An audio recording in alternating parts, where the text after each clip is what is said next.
بسم اللہ الرحمن الرحیم۔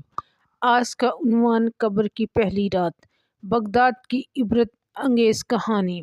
ایک شخص جس نے پوری زندگی اپنی خواہشات کے پیچھے دوڑ کر گزار دی، لیکن قبر کی پہلی رات اسے احساس ہوا کہ اصل دولت کیا ہوتی ہے۔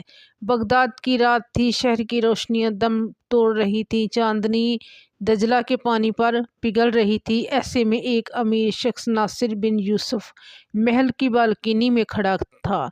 سلطنت، دولت، عزت، سب کچھ اس کے پاس تھا۔ خدام ہاتھ باندھے کھڑے رہتے، بڑے بڑے وزراء اس کے سامنے سر جھکائے کھڑے رہتے، مگر دل اس کا نور سے خالی تھا۔ اس کی ماں اکثر کہتی تھی، بیٹا یہ دولت ایک دن ختم ہو جائے گی، عمل انسان کے ساتھ جاتا ہے، خزانے نہیں۔ لیکن ناصر یہ بات فقط مذاق سمجھتا تھا۔ ایک دن ناصر کو تیز بخار ہوا، طبیب آئے، اکسیریں، دوا دی، لیکن بیماری بڑھتی گئی۔ جسم میں سانس اٹکتی، آنکھوں کے سامنے اندھیرا۔ ایک لمحہ آیا اور روح پرواز کر گئی۔ محل میں نالہ و فریاد، لیکن ناصر اب ایک اندھیری قبر میں تنہا تھا۔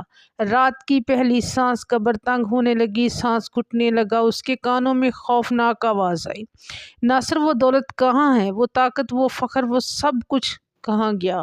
وہ چیخا، مجھے جانے دو، میں سونا لے آؤں گا، محل دے دوں گا۔ آواز آئی، نہیں، یہاں صرف اعمال چلتے ہیں، تیرے پاس کیا ہے؟ ناصر کے پاس جواب نہیں تھا۔ ساری زندگی غرور، غفلت اور گناہوں میں برباد کر دی۔ اچانک قبر کا پردہ ہٹا، ایک نورانی شخص سامنے آیا، نہایت خوبصورت چہرہ، پرسکون نگاہیں۔ ناصر کانپتے ہوئے پوچھتا ہے، تم کون ہو؟ وہ مسکرا کر کہتا ہے، میں وہ نیک کام ہوں جو تو نے صرف ایک بار کیا تھا، جب تو نے ایک بھوکے فقیر کو کھانا کھلایا تھا، جب تو نے حادثے میں زخمی بچے کو طبی امداد دی تھی، وہ دو عمل میں ہوں۔ ناصر رو پڑا، کیا اتنا کافی ہے؟ نورانی شخص بولا، کاش تو نے یہ زیادہ کیے ہوتے، آج یہ قبر جنت کے باغوں میں سے ایک باغ بن جاتی۔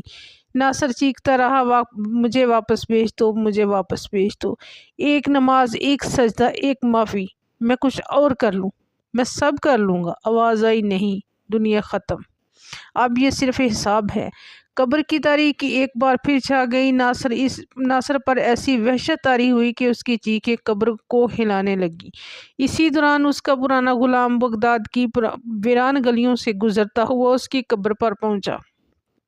آنکھوں میں آنسو، دل میں درد۔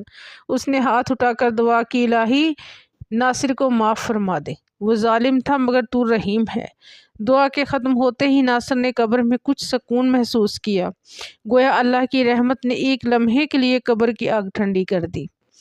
دل کو چھو لینے والا واقعہ کسی کی زندگی بدل جائے اور آپ کی زندگی روشن ہو جائے۔ پہلی رات بغداد کی سب سے عبرتناک کہانی، دل دہلا دینے والی ویڈیو۔ بغداد کی اس حقیقی سبق آموز کہانی میں ہم دیکھتے ہیں کہ دولت، شہرت اور طاقت، قبر کی پہلی رات کچھ ساتھ نہیں جاتا۔ اصل کامیابی صرف نیک اعمال اور ایمان ہے۔